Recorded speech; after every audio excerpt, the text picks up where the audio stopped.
ज्ञानमुद्रायोगिने नाथार्गुणेशाय नमो वेदान्तवेदिने रामाय रामभद्राय रामचन्द्राय वेदसे रघुनाथाय नाथाय सीताय पतये नमः। मनोजवं मारुततुल्यवेगं जितेन्द्रियं बुद्धिमतां वरिष्ठं वातात्मजं वानरयोत्तमुख्यं श्रीरामदूतं शरणं प्रपद्ये। नारायणं नमस्कृत्य नरं चैव नरोत्तमं देवीं सरस्वतीं व्यासं ततो जयमुदीरयेत्। व्यासाय भवनाशाय श्रीशाय गुणराशे हृद्याय शुद्धविद्याय मध्वाय च नमो नमः। ಶ್ರೀಗುರುಭ್ಯೋ ನಮಃ. ಹರಿ ಓಂ. 14ನೇ ಅಧ್ಯಾಯದಲ್ಲಿದ್ದೇವೆ. ನಿನ್ನೆ ಮೊದಲನೇ ಶ್ಲೋಕ ಆಗಿದೆ. ಅದರಲ್ಲಿ ಕೃಷ್ಣೋ ವಿಮೋಚ್ಯ ಪಿತರೌ, ತಂದೆ ತಾಯಿಗಳಿಗೆ ಮೊದಲು ನಮಸ್ಕಾರ ಮಾಡಿದ ಕಂಸನ ಸಂಹಾರ ಮಾಡಿದ ಮೇಲೆ ಕಂಸನ ಸೇನೆ ಮೊದಲೇ ಸಂಹಾರ ಆಗಿದೆ. ಚಾಣೂರ, ಮುಷ್ಟಿಕಾಸುರ, ಆ ಜಟ್ಟಿಗಳು, ಕಂಸನ ಮತ್ತು 7 ಜನ ತಮ್ಮಂದಿರು, 8 ಜನ ತಮ್ಮಂದಿರು ಅವರೆಲ್ಲ ಸಂಹಾರ ಆಗಿ ಹೋಗಿದೆ. ಸೊ ಎಲ್ಲ ಸಂಹಾರ ಆಗಿ ಅಂತೇಳಿದರೆ ಎಲ್ಲ ಭೂಭಾರ ಇರುವಂತಹ ಕಂಸ ಮತ್ತು ಅವನ ಅನುಚರರು ಎಲ್ಲರ ಸಂಹಾರ ಆಗಿದೆ. ಸೊ ಎಲ್ಲ ಸಂಹಾರ ಆಗಿ ಧರ್ಮ ಸ್ಥಾಪನೆ ಆಗಿದೆ ಮಥುರೆಯಲ್ಲಿ. ಆಮೇಲಿಂದ ಮೊದಲನೇ ಕೆಲಸ ಏನು ಮಾಡಿದ್ದು ಕೃಷ್ಣ ಬಲರಾಮರು ಅಂತೇಳಿದರೆ ಪಿತರವು ವಿಮೋಚ, ತಂದೆ ತಾಯಿಗಳನ್ನು ಜೈಲಿನಿಂದ ಬಿಡಿಸಿದ್ದು, ಅವರಿಗೆ ನಮಸ್ಕಾರ ಮಾಡಿದ್ದು. ಮಧ್ವರು ಹೇಳ್ತಾರೆ ಸರ್ವವಂದ್ಯೋಪಿ, ಎಲ್ಲ ಜಗತ್ತಿನ ಎಲ್ಲ ದೇವತೆಗಳು, ಬ್ರಹ್ಮ ರುದ್ರಾದಿಗಳು ಎಲ್ಲರೂ ಲಕ್ಷ್ಮೀ ದೇವಿಯಿಂದ ಹಿಡಿದು ಎಲ್ಲರೂ ವಂದಿಸುವಂತಹ ಅಂತಹ ಪೂಜ್ಯ ಪಾದ ಯಾರು? ಶ್ರೀಕೃಷ್ಣ ಪರಮಾತ್ಮ. ಅಂಥ ಶ್ರೀಕೃಷ್ಣ ಪರಮಾತ್ಮ ತನ್ನ ತಂದೆ ತಾಯಿಗೆ ಅಂತೇಳಿದರೆ ನಮಸ್ಕಾರ ಮಾಡಿದ್ದು. ಅಂತೇಳಿದರೆ ಈ ಲೋಕದಲ್ಲಿ ಜನ್ಮವೆತ್ತಿದ ಕೂಡಲೇ ಆ ಜನ್ಮಕ್ಕೆ ಕಾರಣರಾದವರು ದೇವಕಿ ಮತ್ತು ವಸುದೇವರು, ಆಮೇಲೆ ಬೆಳೆಸಿದವರು ಆಮೇಲೆ ನಂದಗೋಪ ಯಶೋಧ. ಸೊ ಎಲ್ಲರೂ ಇವರು 4 ಜನ ಪೂಜಾರ್ಹರು ಅಂತೇಳಿಬಿಟ್ಟು ನಮಸ್ಕಾರ ಮಾಡಿ ರಾಮಸಹಿತ ಪ್ರತಿಪಾಲನಾಯ ಧರ್ಮಸ್ಯ ರಾಜ್ಯ ಪದವೀಂ ಪ್ರಣಿಧಾಯ, ಇದು ಧರ್ಮಸ್ಯ ಪ್ರತಿಪಾಲನಾಯ, ಇದರಿಂದ ಧರ್ಮಸ್ಥಾಪನೆ, ಅಲ್ಲಿ ಒಂದು ಧರ್ಮಸ್ಥಾಪನೆ ಆಗಿದೆ. ಏನಂತೇಳಿದರೆ ಎಲ್ಲ ಅವರನ್ನೆಲ್ಲ ನಾಶ ಮಾಡಿ, ಇನ್ನು 2ನೇದು ಇದು ಧರ್ಮ ಅಂತೇಳಿದರೆ ತಂದೆ ತಾಯಿಗಳನ್ನು ಗೌರವಿಸಬೇಕು ಅನ್ನುವಂತಹ ಈ ಧರ್ಮವನ್ನು ಪಾಲನೆ ಮಾಡಿಬಿಟ್ಟು ಆಮೇಲಿಂದ ರಾಜ್ಯ ಪದವಿ, ಉಗ್ರಸೇನ ಆ್ಯಕ್ಚುಲಿ ರಾಜ ಆಗಬೇಕಾದದ್ದು ಕಂಸನ ತಂದೆ ಅಂತೇಳಿದರೆ ಕೃಷ್ಣನಿಗೆ ಅಜ್ಜ. ಸೊ ಕೃಷ್ಣನಿಗೆ ಅಜ್ಜ, ಯಾಕಂದರೆ ಕಂಸ ಮಾವ, ಸೊ ದೇವಕಿಯ ತಮ್ಮ, ಸೊ ದೇವಕಿಯ ಅಣ್ಣ ಅಂತ ಇಟ್ಕೊಳ್ಳೋಣ. ಸೊ ಆ ಮಾವ ಯಾರು? ಕಂಸ. ಸೊ ಮಾವನ ಅಪ್ಪ ಯಾರು? ಅಜ್ಜ. ಸೊ ಅಜ್ಜ ಯಾರು? ಉಗ್ರಸೇನ. ಸೊ ಅಜ್ಜಂದು ರಾಜ್ಯ ಅದು. ಅಜ್ಜನನ್ನು ಜೈಲಿಗೆ ಹಾಕಿ ಏನು ಮಾಡಿದ್ದಾನೆ ಮಾವ? ಅವನು ರಾಜ್ಯ ಆಳ್ತಿದ್ದ, ಮಹಾದುಷ್ಟನಾದ ಪಾಪಿಷ್ಟನಾದ ಆ ಕಂಸ ಅವನನ್ನು ವಧೆ ಮಾಡಿಯಾಗಿದೆ. ಆದ್ದರಿಂದ ಉಗ್ರಸೇನ ಅಜ್ಜನನ್ನು ಜೈಲಿನಿಂದ ಹೊರಗೆ ತಂದು ಅಂತೇಳಿದರೆ ಎಲ್ಲಿ ಕೂರಿಸಿದ? ಸಿಂಹಾಸನದ ಮೇಲೆ. ಆಮೇಲಿಂದ ಇದೆಲ್ಲ ಕೆಲಸ ಆಯಿತು. ಸೊ ರಾಜ್ಯಕ್ಕೆ, ಸಿಂಹಾಸನಕ್ಕೆ ಜನ ಆಯಿತು, ಉಗ್ರಸೇನ ಕೂತಾಯಿತು, ಆಮೇಲಿಂದ ತಂದೆ ತಾಯಿಗಳಿಗೆ ಗೌರವಿಸಿ ಆಯಿತು. ಸೊ ಎಲ್ಲ ಆದಮೇಲೆ ಇನ್ನು ಮುಖ್ಯ ಅಂತೇಳಿದರೆ ಎಲ್ಲ ಮಾಡುವಂಥ ಎಲ್ಲ ಕರ್ತವ್ಯದ ಕೆಲಸ ಎಲ್ಲ ಆಗೋಯಿತು. ಇನ್ಯಾವುದು ಅಂತೇಳಿದರೆ ದ್ವಿಜತ್ವಂ ಉಪಗಮ್ಯ, ಉಪನಯನ. ಸೊ ಉಪನಯನವನ್ನು ವಸುದೇವ ದೇವಕಿಯರು ಉಪನಯನವನ್ನು ಮಾಡಿದ್ದಾರೆ. ದ್ವಿಜತ್ವಂ ಉಪಗಮ್ಯ ಮುಮೋಚ ನಂದಂ, ನಂದಗೋಪ ಮತ್ತು ಯಶೋದೆಯರನ್ನು ವಾಪಸ್ಸು ಕಳಿಸಿಯಾಯಿತು ನಂದಗೋಕುಲಕ್ಕೆ. ಸೊ ಅಲ್ಲಿಗೆ ಈ 1ನೇ ಶ್ಲೋಕ ಮುಗಿದಿದೆ ನಿನ್ನೆದ್ದು. ಸೊ ಇವತ್ತಿನ 2ನೇ ಶ್ಲೋಕ. ನಂದೋಪಿ ಸಾಂತ್ವವಚನೈ ಅನುನೀಯ ಮುಕ್ತಃ ಕೃಷ್ಣೇನ ತಚ್ಚರಣ ಪಂಕಜಂ ಆತ್ಮಸಂಸ್ಥಂ ಕೃತ್ವಾ ಜಗಾಮಸಃ ಗೋಪಗಣೇನ ಕೃಚ್ಛ್ರಾದ್ ಧ್ಯಾಯನ್ ಜನಾರ್ದನಂ ಉವಾಸ ವನೇ ಸ ಭಾರ್ಯಃ. ಶ್ರೀಕೃಷ್ಣನಿಂದ ನಂದಗೋಪನೂ ಕೂಡ ಸಮಾಧಾನ, ದುಃಖ ಪರಿಹಾರ ರೂಪ ವಚನಗಳಿಂದ ಸಮಾಧಾನಪಡಿಸಿ ಕಳುಹಿಸಲ್ಪಟ್ಟನು. ಆ ಶ್ರೀಕೃಷ್ಣನ ಪಾದ ಪದ್ಮವನ್ನು ಅಂತಃಕರದಲ್ಲಿ ನಿಶ್ಚಲವನ್ನಾಗಿ ಮಾಡಿ ಗೋಪರ ಸಮೂಹದಿಂದ ಕೂಡಿಕೊಂಡು ಕಷ್ಟದಿಂದ ನಂದಗೋಪನು ಹೋದನು. ಹೆಂಡತಿಯಿಂದ ಕೂಡಿದ ನಂದಗೋಪನು ಶ್ರೀಹರಿಯನ್ನು ಧ್ಯಾನಿಸುತ್ತಾ ವೃಂದಾವನದಲ್ಲಿಯೇ ಆವಾಸ ಮಾಡಿದನು. ಅಲ್ಲಿಗ ನಂದಗೋಪ ಯಶೋದೆಯರನ್ನು ನಂದಗೋಕುಲಕ್ಕೆ ಕಳಿಸಿ ಆಯಿತು ಅಂತ ಅಷ್ಟು ಸುಲಭದಲ್ಲಿ ಕಳಿಸ್ಲಿಕ್ಕಾಗ್ತದ? ಕಳಿಸಿದರೂ ಕೂಡ ಅವರಿಗೆ ಹೋಗ್ಲಿಕ್ಕಾಗ್ತದ? ಹೇಳ್ತಾರೆ ಮಧ್ವರು, ನಂದೋಪಿ ನಂದಗೋಪನಾದರೂ ಯಶೋದೆಯಿಂದ ಕೂಡಿದ ನಂದಗೋಪ ಅಂತ. ಸಾಂತ್ವವಚನೈಹಿ ಶ್ರೀಕೃಷ್ಣ ಬಲರಾಮರು ಹೇಳಿದ್ದಾರೆ, ಹೌದು ಅಪ್ಪ ಅಮ್ಮ, ಈಗ ನಿಮ್ಮನ್ನು ಬಿಟ್ಟು ನಮಗೆ ಇರಲಿಕ್ಕೆ ಆಗೋದಿಲ್ಲ, ನೀವು ಅಷ್ಟು ನಮ್ಮನ್ನು ಮುದ್ದಾಗಿ ಬೆಳೆಸಿದ್ದೀರಿ.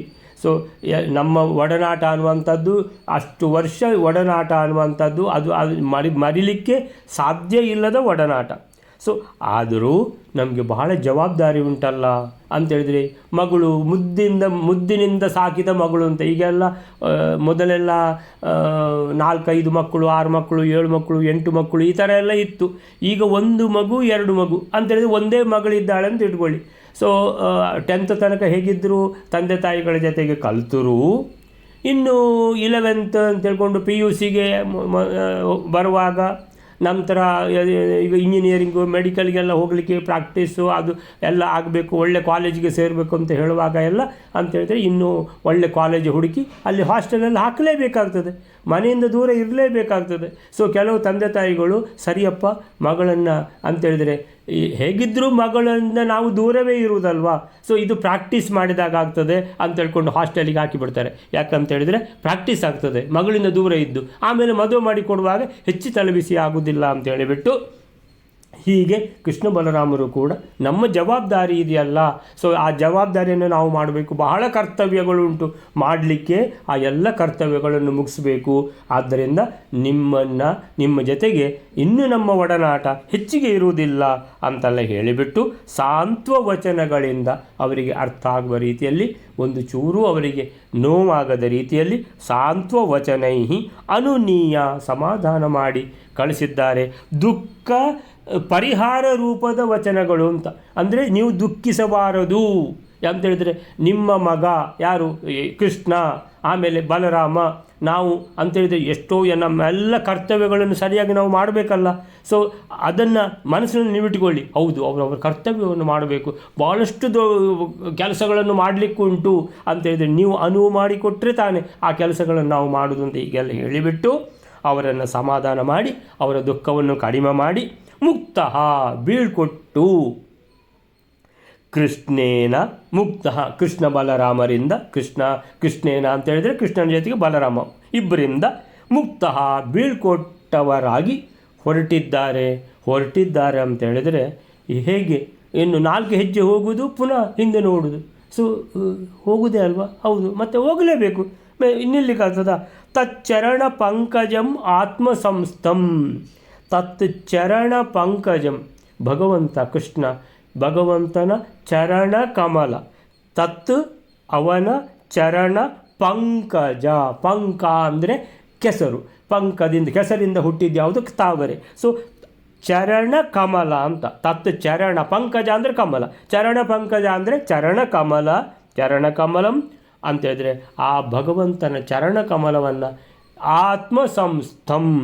ಆತ್ಮಸಂಸ್ಥಂ ಅಂತೇಳಿದರೆ ತನ್ನ ಅಂತಃಕರಣದಲ್ಲಿ ಅಂತೇಳಿದರೆ ನಂದಗೋಪನು ಮತ್ತು ಯಶೋದೆ ತಮ್ಮ ಮನಸ್ಸಿನಲ್ಲೇ ಇದ್ದಾರವರು ಅನ್ನುವಂಥದ್ದನ್ನು ದೃಢಚಿತ್ತ ಮಾಡಿ ಅಂತೇಳಿದರೆ ಮನಸ್ಸು ಗಟ್ಟಿ ಮಾಡಿಕೊಂಡು, ಕೃಷ್ಣ ಇಲ್ಲೇ ಇದ್ದಾನೆ, ನಮ್ಮ ಹೃದಯದಲ್ಲೇ ಕೃಷ್ಣ ಇದ್ದಾನೆ, ಭದ್ರವಾಗಿದ್ದಾನೆ ಅಂತ ಹೇಳಿಕೊಂಡು ತಮ್ಮ ಹೃದಯದಲ್ಲಿ ಪುನಃ ಒತ್ತಿಕೊಂಡು ಅಂತೇಳಿದರೆ ಇದಾನಲ್ಲ ಕೃಷ್ಣ, ಇದ್ದಾನೆ ಅಂತ. ಸೊ ತತ್ ಚರಣ ಪಂಕಜಂ ಆತ್ಮಸಂಸ್ಥಂ ಕೃತ್ವ ಅಂದರೆ ಮನಸ್ಸಿನಲ್ಲಿ ಆ ಭಗವಂತನನ್ನು ತನ್ನ ಹೃದಯದಲ್ಲಿ ಭದ್ರವಾಗಿ ಇಟ್ಟುಕೊಂಡು ಹೊರಟಿದ್ದಾರೆ. ಜಗಾಮ ಸಹ ಗೋಪಗಣೇನ. ಸೊ ಎಷ್ಟು ಜನ ಬಂದಿದ್ದಾರೆ ಆ ಕೃಷ್ಣ ಬಲರಾಮರ ಜೊತೆಗೆ ನಂದಗೋಕುಲದಿಂದ ಮಥುರೆಗೆ. ಸೊ ಅವರೆಲ್ಲ ವಾಪಸ್ ಹೊರಟಿದ್ದಾರೆ ನಂದಗೋಪ ಯಶೋದೆಯರ ಜೊತೆಗೆ ಗೋಪಗಣೇನ.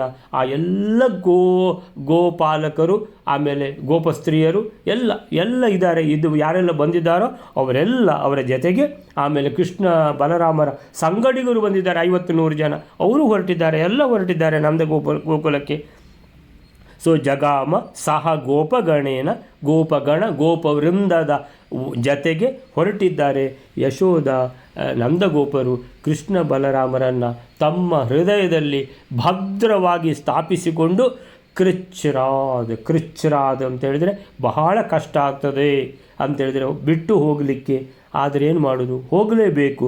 ಕೃಚ್ಛ್ರಾದ ಅಂತ ಹೇಳಿದರೆ ಬಹಳ ಸಂಕಟ ಆಗ್ತಾ ಇದೆ ಅಂತೇಳಿದರೆ, ಮಕ್ಕಳನ್ನು ಅಂತೇಳಿದರೆ ಒಟ್ಟಿಗೆ ಇದ್ದದ್ದು 10-16 ವರ್ಷ ಆಮೇಲೆ ಈಗ ಇನ್ನು ಹಾಸ್ಟೆಲ್ನಲ್ಲಿ ಸೇರಿದರೆ ಆಮೇಲಿಂದ 2 ತಿಂಗಳಿಗೊಮ್ಮೆ 1 ತಿಂಗಳಿಗೊಮ್ಮೆ ಹೆಚ್ಚಂದರೆ 15 ದಿವಸಕ್ಕೊಮ್ಮೆ ಮಾತ್ರ ನೋಡ್ಬೋದು ಅಂತ ಹೇಳುವಾಗ ಬಹಳ ಕಷ್ಟ ಆಗ್ತದೆ. ಆದರೂ ಕಲಿಬೇಕಲ್ಲ, ಅವರಿಗೆ ಒಳ್ಳೆ ಕರಿಯರ್ ಬೇಕಲ್ವ, ಆ ಥರದಲ್ಲಿ ಬಹಳ ಕಷ್ಟ ಆಗ್ತದೆ. ನಂದಗೋಪ ಯಶೋದೆಯರಿಗೂ ಕೂಡ ಕೃಚ್ಛ್ರಾತ್ ಬಹಳ ಕಷ್ಟಪಟ್ಟುಕೊಂಡು ಧ್ಯಾಯನ್ ಅಂತೇಳಿದರೆ ನಿಜವಾಗಿ ಅಂತೇಳಿದರೆ ಯಾವಾಗ ತ್ಯಾಗ ನಾವು ಮಾಡ್ತೇವೋ ಆಗ ನಿಜವಾದ ಧ್ಯಾನ ಬರುವಂಥದ್ದು. ಧ್ಯಾನ ಅಂತೇಳಿದರೆ ಮನಸ್ಸಿನಲ್ಲಿ ದೇವರನ್ನು ಕುರಿತು ಮಾಡುವಂಥ ಧ್ಯಾನ. ಆ ಧ್ಯಾನವನ್ನು ಮಾಡುತ್ತಾ ದೇವರನ್ನು ಮನಸ್ಸಿನಲ್ಲಿ ಹೃದಯದಲ್ಲೇ ಭದ್ರವಾಗಿ ಸ್ಥಾಪಿಸಿ ಹೃದಯದಲ್ಲಿ ಭದ್ರವಾಗಿ ಸ್ಥಾಪಿಸಿ ಧ್ಯಾಯನ್ ಅಂತೇಳಿದರೆ ಧ್ಯಾನ ಮಾಡ್ತಾ ಧ್ಯಾನಿಸುತ್ತಾ ಜನಾರ್ದನಂ ಭಗವಂತನಾದ ಶ್ರೀಕೃಷ್ಣ ಅವನನ್ನು ಭದ್ರವಾಗಿ ಹೃದಯದಲ್ಲಿಟ್ಟುಕೊಂಡು ಧ್ಯಾನ ಮಾಡುತ್ತಾ ದೃಢಚಿತ್ತದಿಂದ ಆಮೇಲೆ ಬಹಳ ಕಷ್ಟ ಆದರೂ ಕೂಡ ಆ ಹೃದಯದಲ್ಲಿ ಒಳಗಾಗುವಂಥ ಸಂಕಟವನ್ನು ಸಹಿಸುತ್ತಾ ಮುಂದೆ ನಡೆದಿದ್ದಾರೆ. ಎಲ್ಲಿಗೆ? ನಂದ ಗೋಕುಲಕ್ಕೆ. ಸೊ ಜನಾರ್ದನಂ ಉವಾಸ ವನೆ ಸಭಾರ್ಯ, ವೃಂದಾವನದಲ್ಲೇ ಉಳ್ಕೊಂಡಿದ್ದಾರೆ.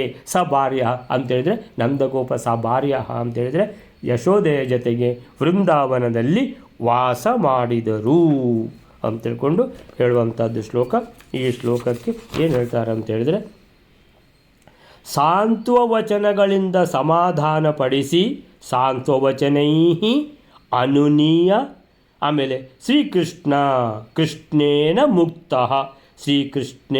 ಮುಕ್ತ ನಂದ ಅಂತೇಳಿದರೆ ನಂದಗೋಪನನ್ನು ಶ್ರೀಕೃಷ್ಣ ಬೀಳ್ಕೊಟ್ಟ. ನಂದನು ಭಗವಂತ ಶ್ರೀಕೃಷ್ಣನ ಪಾದ ಕಮಲಗಳನ್ನು ತಚ್ಚರಣ ಪಂಕಜಂ ಆತ್ಮಸಂಸ್ಥಂ ಆತ್ಮ ಹೃದಯದಲ್ಲಿ ಸ್ಥಾಪಿಸಿ ತನ್ನ ಹೃದಯದಲ್ಲಿ ಇರಿಸಿಕೊಂಡು ಎಲ್ಲ ಗೋಪರ ಸಮೂಹದೊಂದಿಗೆ ತೆರಳಿದರು. ಎಲ್ಲಿಗೆ? ನಂದಗೋಕುಲಕ್ಕೆ ತೆರಳಿದರು. ಹೇಗೆ ಅಂತ ಹೇಳಿದರೆ ಕಷ್ಟದಿಂದಲೇ. ಕೃಚ್ಛ್ರಾತ್ ನಂದನು ವೃಂದಾವನದಲ್ಲಿ ಧ್ಯಾಯನ್ ಅಂದರೆ ಧ್ಯಾನ ಮಾಡ್ತಾ ಹೋಗಿ ವೃಂದಾವನದಲ್ಲಿ ವಾಸ ಮಾಡಿದರು ಅಂತಲೂ ಆಗ್ಬೋದು. ವೃಂದಾವನದಲ್ಲಿ ಹೋಗಿ ವಾಸ ಮಾಡಿದರು, ನಿರಂತರವಾಗಿ ಭಗವಂತನನ್ನು ಧ್ಯಾನ ಮಾಡ್ತಾ ಕಾಲ ಕಳೆದರು, ಹಾಗೂ ಆಗುತ್ತೆ. ಸೊ ನಂದನು ವೃಂದಾವನದಲ್ಲಿ ಕೃಷ್ಣನನ್ನು ಧ್ಯಾನಿಸುತ್ತಾ ಸಪತ್ನೀಕನಾಗಿ ನೆಲೆಸಿದರು. ಸೊ ನಂದನಿಗೆ ನಂದ ಅಂದರೆ ನಂದಗೋಪನಿಗೆ ಕೃಷ್ಣನನ್ನು ಬಿಟ್ಟಿರುವ ಪ್ರಸಂಗ ಜೀವನದಲ್ಲಿ ಮೊದಲ ಬಾರಿಗೆ ಒದಗಿತು. ನಂದಗೋಪ ಅಂತ ಹೇಳಿದರೆ ಅದರ ಅರ್ಥ ನಂದಗೋಪ ಯಶೋದೆಯರಿಗೆ ಶ್ರೀಕೃಷ್ಣನನ್ನು ಬಿಟ್ಟಿರುವ ಪ್ರಸಂಗ ಜೀವನದಲ್ಲಿ ಮೊದಲ ಬಾರಿಗೆ ಒದಗಿತು.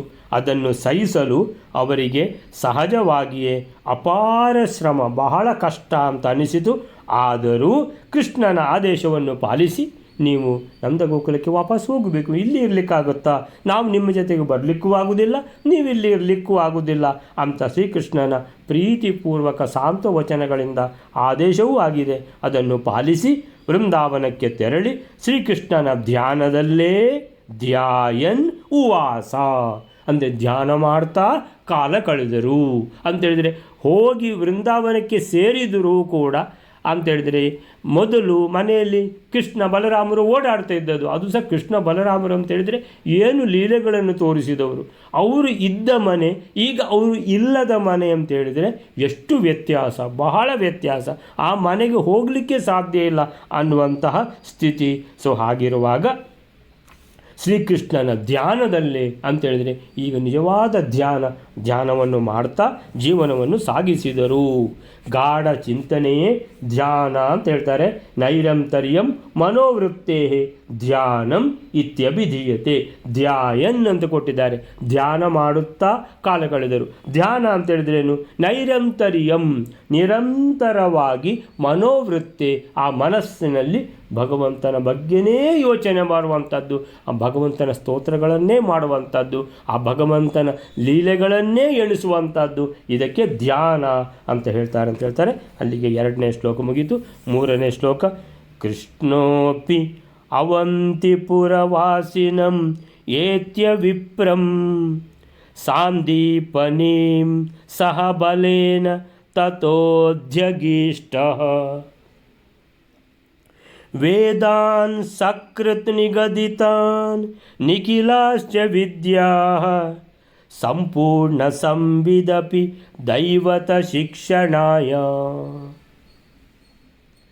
ಕೃಷ್ಣೋಪಿ, ಈಗ ಕೃಷ್ಣ ಬಲರಾಮರು ಯಾವುದು ಉಪನಯನ ಆಯಿತು. ಉಪನಯನ ಆದಮೇಲೆ ಈ ಯಥಾಕುಲ ಯಥಾ ವಯಸ್ಸಿ ಅಂತ ಹೇಳುವಾಗ ಅಂತೇಳಿದರೆ ಈಗ ಮನುಷ್ಯ ರೂಪದಲ್ಲಿ ಅವತಾರ ಮಾಡಿದ ಮೇಲೆ ಮನುಷ್ಯ ಧರ್ಮದ ಪ್ರಕಾರ ಉಪನಯನ ಆದಮೇಲೆ ಗುರುಕುಲಕ್ಕೆ ಹೋಗಬೇಕು, ವೇದಾಭ್ಯಾಸ ಮಾಡಬೇಕು ಅನ್ನುವಂಥದ್ದು ಲೋಕದ ರೂಢಿ. ಅದರ ಪ್ರಕಾರ ಈ ಲೋಕದ ಧರ್ಮಗಳನ್ನು, ಎಲ್ಲ ಲೋಕದ ಧರ್ಮಗಳನ್ನು ಪಾಲಿಸುವನಾಗಿ ಕೃಷ್ಣನು ಏನು ಮಾಡಿದ ಅಂತೇಳಿದರೆ ಅವಂತಿಪುರ ಹೇಳ್ತಾರೆ. ಕೃಷ್ಣ ಅವಂತಿಪುರವಾಸಿನಂ ಏತ್ಯ ವಿಪ್ರಂ. ವಿಪ್ರ ಅಂತ ಹೇಳಿದರೆ ಬ್ರಾಹ್ಮಣ ವಿದ್ವಾಂಸರು ಆಗಿರುವಂತಹ ಸಾಂದೀಪನೀಂ ಸಹ, ಸಾಂದೀಪನಿ ಋಷಿಗಳ ಹತ್ತಿರ ಎಲ್ಲಿದ್ದಾರೆ ಅವರು ಅಂತ ಹೇಳಿದರೆ ಅವಂತಿಪುರ ವಾಸಿನಂ. ಅವಂತಿಪುರ ಅಂತ ಹೇಳಿದರೆ ಈಗಿನ ಉಜ್ಜಯಿನಿ. ಸೊ ಅವಂತಿಪುರಕ್ಕೆ ಹೊರಟಿದ್ದಾರೆ, ಅಲ್ಲಿದ್ದಾರೆ ಸಾಂದೀಪನಿ ಋಷಿಗಳು, ಮಹಾವಿದ್ವಾಂಸರು, ಅವರ ಹತ್ರನೇ ಕಲಿಬೇಕು ಅಂತ ಹೇಳಿದರೆ ಯೋಗ್ಯ ಗುರುಗಳನ್ನು ಅರಸಿ ಹೊರಟಿದ್ದಾರೆ. ನಾವು ಸಾಂದೀಪನಿ ಋಷಿಗಳ ಹತ್ರನೇ ಕಲಿಯುವಂಥದ್ದು ಅಂತೇಳ್ಕೊಂಡು ಕೃಷ್ಣೋಪಿ ಅವಂತಿಪುರ ವಾಸಿನಂ ವಿಪ್ರಂ ಸಾಂದೀಪನೀಂ ಏತ್ಯ ತಲುಪಿದರು. ತಲುಪಿ ಅಂತೇಳಿದರೆ ಸಾಂದೀಪನಿ ಋಷಿಗಳು, ಸಾಂದೀಪನೀಂ, ವಿಪ್ರಂ ಅಂತೇಳಿದರೆ ಬ್ರಾಹ್ಮಣರು, ಮಹಾವಿದ್ವಾಂಸರು ಆಗಿರುವಂಥ ಗುರುಗಳು. ಅವಂತಿಪುರ ವಾಸಿನಂ ಎಲ್ಲಿದ್ದಾರೆ ಕೇಳಿದರೆ ಅವಂತಿಪುರದಲ್ಲಿದ್ದಾರೆ. ಅಲ್ಲಿಗೆ ಕೃಷ್ಣ ಸಹ ಬಲೇನ, ಬಲೇನ ಸಹ ಅಂದರೆ ಬಲರಾಮನ ಜೊತೆಗೆ ಕೃಷ್ಣ ಬಲರಾಮರು ಹೋಗಿದ್ದಾರೆ. ಏತ್ಯ ಅಂದರೆ ತಲುಪಿ, ತಲುಪಿ ಅಂದರೆ ಹೋಗಿದ್ದಾರೆ. ತಥೋ ಅಲ್ಲಿಂದ ಅವರ ಹತ್ತಿರ ಅಧ್ಯಗೀಷ್ಟ ವೇದಾನ್ ಅಂತೇಳಿದರೆ ವೇದಗಳನ್ನು ಕಲಿತವರಾಗಿದ್ದಾರೆ. ಅಧ್ಯಗೀಷ್ಟ ಅಧ್ಯಯನ ಮಾಡಿದರು. ಅಧ್ಯಗೀಷ್ಟ ಅಧ್ಯಯನ ಮಾಡಿದರು. ಏನು ಅಧ್ಯಯನ ಮಾಡಿದರು? ವೇದಾನ್.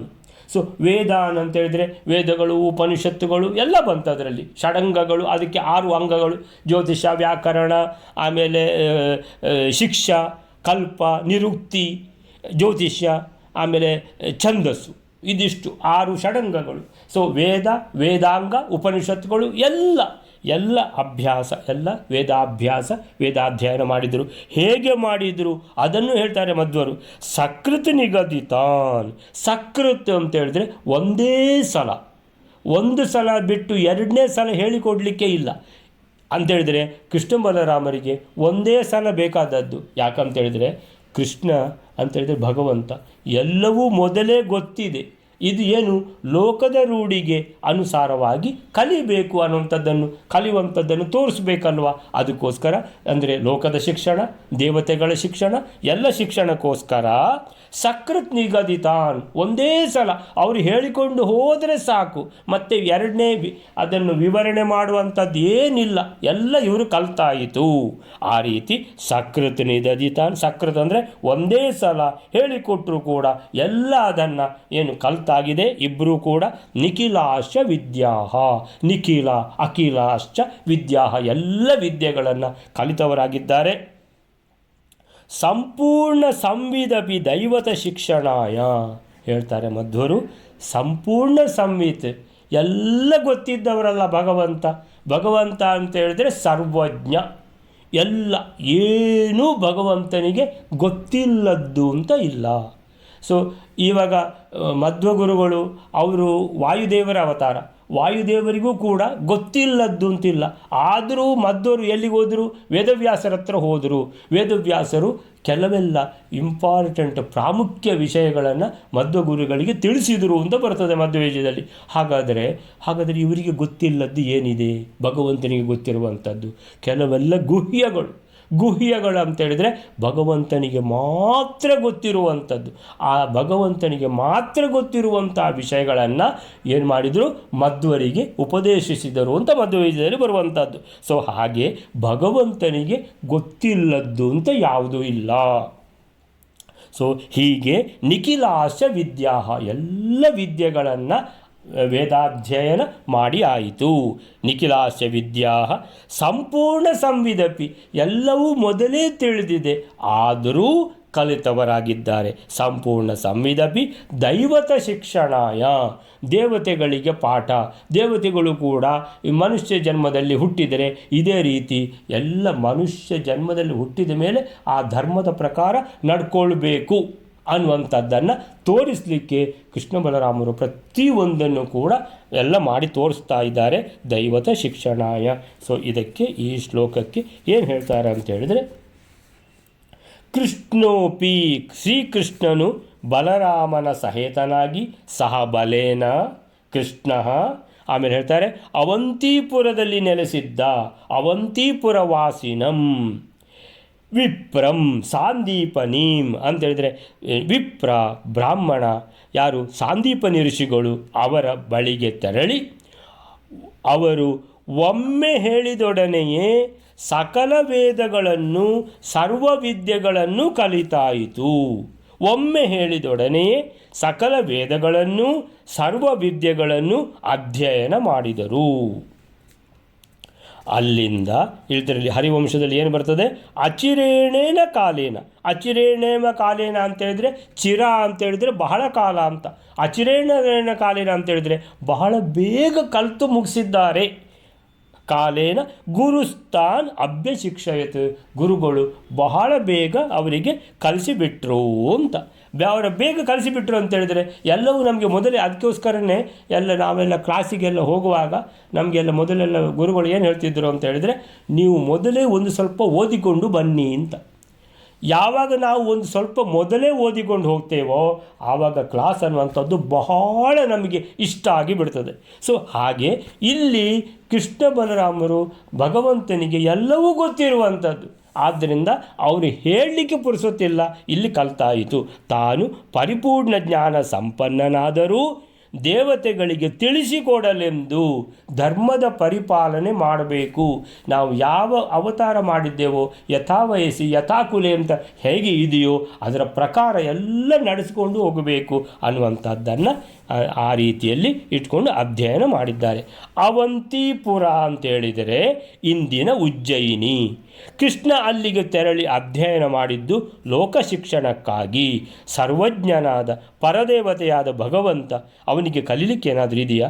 ಮಧುರೆಯಿಂದ ಉಜ್ಜಯಿನಿಗೆ, ಮಥುರಾದಿಂದ ಉಜ್ಜಯಿನಿಗೆ ತೆರಳಿದ್ದು ಅರ್ಹ ಗುರುಗಳು ದೂರ ಇದ್ದರೂ ಅರ್ಹ ಗುರುಗಳ ಬಳಿಗೆ ತೆರಳಿ ಅಧ್ಯಯನ ಮಾಡಬೇಕೆಂದು ತೋರಿಸಲು. ಬಲರಾಮನೊಂದಿಗೆ ತೆರಳಿದ್ದು ಇತರರಿಗೂ ವಿದ್ಯಾಭ್ಯಾಸದ ಅವಕಾಶವನ್ನು ಕಲ್ಪಿಸಬೇಕೆಂದು ತಿಳಿಸಲು. ಸಾಂದೀಪನಿ ಗುರುಗಳ ಬಳಿಗೆ ತೆರಳಿದ್ದು ಜ್ಞಾನದೀಪವನ್ನು ಬೆಳಗಬಲ್ಲ ಗುರುಗಳನ್ನು ಹುಡುಕಿ ಅವರ ಬಳಿಯೇ ತೆರಳಬೇಕೆಂದು ತಿಳಿಸಲು. ಅಲ್ಲಿ ವೇದಗಳೊಂದಿಗೆ ಇತರ ವಿದ್ಯೆಗಳನ್ನೂ ಸಹ ಅಧ್ಯಯನ ಮಾಡಿದ್ದು ದ್ವೇ ವಿದ್ಯೆ ವೇದಿತವ್ಯೆ ಎಂಬ ಉಪನಿಷದ್ವಾಣಿಯನ್ನು ತೋರಿಸಲು ಅಂತ ಹೇಳ್ತಾರೆ. ಸಾಂದೀಪನಿ ಋಷಿಗಳ ಮುಖಾಂತರ ಸಾಂದೀಪನಿ ಋಷಿಗಳು ಮೂಲತಃ ಕಾಶಿ ದೇಶದ ಅವರು ಬ್ರಾಹ್ಮಣರು. ಆಗ ಅವರು ಅವಂತಿಯಲ್ಲಿ ನೆಲೆಸಿದ್ದರು ಎಂದು ಭಾಗವತ, ಹರಿವಂಶ ಮತ್ತು ವಿಷ್ಣು ಪುರಾಣ ಎಲ್ಲ ಹೇಳ್ತದೆ. ಕಾಶ್ಯಂ ಸಾಂದೀಪನೀಂ ನಾಮ ಅವಂತಿಪುರ ವಾಸಿನಂ. ಅವಂತಿಪುರದ ವಾಸಿಯಾದ ಆ ಸಾಂದೀಪನಿ ಋಷಿಗಳು ಕಾಶಿಯಲ್ಲಿ ನೆಲೆಸಿದ್ದರು ಅಂತ. ಕಾಶ್ಯಂ ಅವರು ಕಾಶಿ ದೇಶದ ವಿಪ್ರ, ಮೂಲತಃ ಕಾಶಿ ದೇಶ, ನೆಲೆಸಿದ್ದು ಉಜ್ಜಯಿನಿಯಲ್ಲಿ. ಅವಂತಿಪುರ ವಾಸಿನಂ ಅಂದರೆ ಇರುವುದೆಲ್ಲಿ? ಅವಂತಿಪುರದಲ್ಲಿ ವಾಸ. ಅಂದರೆ ಮೊದಲು ಕಾಶ್ಯಂ, ಅವರು ಕಾಶಿಯವರು. ಸೊ ಕೃಷ್ಣ ಬಲರಾಮರು ಅಲ್ಲಿ ಅಧ್ಯಯನ ಮಾಡಿದ ಆ ಎಲ್ಲ ವಿವರ ಅದು ಭಾಗವತದಲ್ಲಿದೆ. ಸೊ ಕೃಷ್ಣ ಬಲರಾಮರು ಅಲ್ಲಿ 64 ದಿವಸ ಇದ್ದರು. ಚತುಷ್ಷಷ್ಟಿ ಕಲಾವಿದ್ಯೆಗಳನ್ನು ಕಲಿತರು. 64 ಕಲಾವಿದ್ಯೆಗಳನ್ನೂ ಕೂಡ, ಅಂದರೆ ಒಟ್ಟಿಗೆ ಇರುವುದು 64 ವಿದ್ಯೆಗಳು, ಆ 64 ವಿದ್ಯೆಗಳನ್ನೂ ಕೂಡ ಕಲ್ತಿದ್ದಾರೆ ಅನ್ನುವಂಥದ್ದು ಬಹಳ ಶ್ರೇಷ್ಠವಾಗಿದೆ. ಸೊ ಭಾಗವತದಲ್ಲಿ ಇದನ್ನು ಏನು ಹೇಳ್ತಾರೆ ಅಂತ ಹೇಳಿದರೆ, ಅವರಿಬ್ಬರು ಗುರುಕುಲದಲ್ಲಿ ವಿದ್ಯಾಭ್ಯಾಸ ಮಾಡಬೇಕೆಂಬ ಇಚ್ಛೆ ಗುರುಕುಲದಲ್ಲಿ, ಯಾಕಂತ ಹೇಳಿದರೆ ಲೋಕದ ರೂಢಿಗೆ ಅನುಸಾರವಾಗಿ ಅವಂತಿಪುರದಲ್ಲಿ ವಾಸಿಸುತ್ತಿದ್ದ ಕಾಶ್ಯಪ ಗೋತ್ರಿ ಕಾಶಿಯವರು ಸಾಂದೀಪನಿ ಮುನಿಗಳ ಬಳಿಗೆ ಹೋದರು. ಸೋದರರಿಬ್ಬರೂ ವಿಧಿಪೂರ್ವಕವಾಗಿ ಗುರುಗಳ ಬಳಿಯಲ್ಲಿ ವಾಸಿಸತೊಡಗಿದರು. ಆಗ ಅವರು ಬಹಿರೇಂದ್ರಿಯಗಳನ್ನು ನಿಗ್ರಹಿಸಿದ್ದರು. ಸೊ ಗುರುಗಳ ವಿಷಯದಲ್ಲಿ ನಿರ್ದುಷ್ಟ ವ್ಯವಹಾರವುಳ್ಳವರಾಗಿದ್ದರು. ಆಮೇಲಿಂದ ಭಗವಾನ್ ಶ್ರೀಕೃಷ್ಣ ಬಲರಾಮರು ಗುರುಗಳ ಸೇವೆ ಹೇಗೆ ಮಾಡಬೇಕು ಎಂಬ ಆದರ್ಶವನ್ನು ಜನರ ಮುಂದಿಡುತ್ತಾ ಅತ್ಯಂತ ಭಕ್ತಿಯಿಂದ ಇಷ್ಟ ದೇವರಂತೆ ಗುರುಗಳ ಸೇವೆ ಮಾಡತೊಡಗಿದರು. ಶಿಷ್ಯರ ಶುದ್ಧ ಭಾವದಿಂದ ಕೂಡಿದ ಸೇವೆಯಿಂದ ಸಂತೃಪ್ತರಾದ ಬ್ರಾಹ್ಮಣ ಶ್ರೇಷ್ಠರಾದ ಸಾಂದೀಪನಿ ಗುರುಗಳು ಇಬ್ಬರಿಗೂ ಸೋದರರಿಗೆ ಶಿಕ್ಷಾ ವ್ಯಾಕರಣಾದಿ 6 ವೇದಾಂಗಗಳು ಉಪನಿಷತ್ತುಗಳು ಸೇರಿ 4 ವೇದಗಳನ್ನು ಉಪದೇಶಿಸಿದರು. ಇಷ್ಟು ಮಾತ್ರವಲ್ಲದೆ ಮಂತ್ರಗಳ ರಹಸ್ಯದಿಂದ ಕೂಡಿದ ಧನುರ್ವೇದವನ್ನು, ಮನುಸ್ಮೃತಿಯೇ ಮೊದಲಾದ ಧರ್ಮಶಾಸ್ತ್ರಗಳನ್ನು, ವೇದಾರ್ಥಗಳನ್ನು ನಿರೂಪಿಸುವ ಮೀಮಾಂಸೆಯೇ ಮೊದಲಾದ ಶಾಸ್ತ್ರಗಳನ್ನು, ನ್ಯಾಯ ತರ್ಕಶಾಸ್ತ್ರವನ್ನು ಉಪದೇಶಿಸಿದರು. ಸಂಧಿ, ವಿಗ್ರಹ, ಯಾನ, ಆಸನ, ದ್ವೈತ ಮತ್ತು ಆಶ್ರಯಗಳೆಂಬ 6 ವಿಧವಾದ ರಾಜನೀತಿಯನ್ನು ಕಲಿಸಿಕೊಟ್ಟರು. ಪರೀಕ್ಷಿತನೇ, ಭಗವಾನ್ ಶ್ರೀಕೃಷ್ಣ ಬಲರಾಮರೇ ಸಮಸ್ತ ವಿದ್ಯೆಗಳ ಪ್ರವರ್ತಕರು. ನಮಗೆ ವಿದ್ಯೆ ಕಲೀಲಿಕ್ಕೆ ಪ್ರೇರಣೆ ಕೊಡುವವರು, ವಿದ್ಯೆಯನ್ನು ನಮಗೆ ಕಲಿಸುವವರು ಎಲ್ಲ ಭಗವಂತನೇ. ಆ ಕಲಿಯುವಂಥ ವಿದ್ಯೆ ಕೂಡ ಭಗವಂತನೇ. ಹಾಗಿರುವಾಗ ಭಗವಂತನೇ ಅಲ್ಲಿ ವಿದ್ಯೆ ಕಲಿತಾ ಅಂತ ಹೇಳಿದರೆ ಅವರು ಬೇರೆಯವರಿಂದ ಕಲಿಯಬೇಕಾದುದು ಏನೂ ಇರಲಿಲ್ಲ. ಆದರೂ ಮನುಷ್ಯರಂತೆ ವ್ಯವಹರಿಸುತ್ತಿದ್ದ ಅವರು ಏಕಸಂಧಿಗ್ರಾಹಿ ಅಂತ ಹೇಳಿದರೆ ಒಂದು ಸಲ ಹೇಳಿದರೆ ಎಲ್ಲ ಗ್ರಹಿಸುವಂತಹ ಅಪೂರ್ವ ಶಕ್ತಿ ಅವರಿಗೆ ಇರುವಂಥ ಅದನ್ನು ತೋರಿಸುತ್ತಾ ಅವರು ಅದನ್ನು ಏನು ಮಾಡಿದರು, ಪೂರ್ತಿಯಾಗಿ ಅವರು ಹೇಳಿಕೊಟ್ಟದನ್ನು ಎಲ್ಲ ಕಲಿತರು. ಸಮಸ್ತ ವಿದ್ಯೆಗಳನ್ನು ಕಲಿತುಕೊಂಡರು. ಪ್ರಯತ್ನಶೀಲರಾದ ಬಲರಾಮ ಕೃಷ್ಣರು 64 ಕಲೆಗಳನ್ನು ಕೇವಲ 64 ದಿವಸಗಳಲ್ಲಿ ಕಲಿತುಕೊಂಡರು. ಒಂದು ಕಲೆಗೆ ಒಂದೇ ದಿವಸ ಕಲ್ತಾಯ್ತು ಅದನ್ನು. ಹೀಗೆ ಅಧ್ಯಯನವು ಮುಗಿದಾಗ ಅವರು ಸಾಂದೀಪನಿ ಗುರುಗಳಲ್ಲಿ ಆಮೇಲಿಂದ ತಾವು ಇಚ್ಛಿಸುವ ಗುರುದಕ್ಷಿಣೆಯನ್ನು ನಮ್ಮಿಂದ ಪಡೆಯಬೇಕೆಂದ ಪ್ರಾರ್ಥಿಸಿಕೊಂಡರು ಅನ್ನುವಂಥದ್ದು ಬಹುಶಃ ನನ್ನ ಅಂದಾಜು ನೆಕ್ಸ್ಟ್ ಶ್ಲೋಕದಲ್ಲಿ ಬರ್ಬೋದು. ಅಷ್ಟು ಹೇಳಿ ಇವತ್ತಿನ ಇದನ್ನು ಮುಗಿಸೋಣ. ಶ್ರೀಕೃಷ್ಣ ಅರ್ಪಣ ಮಸ್ತು.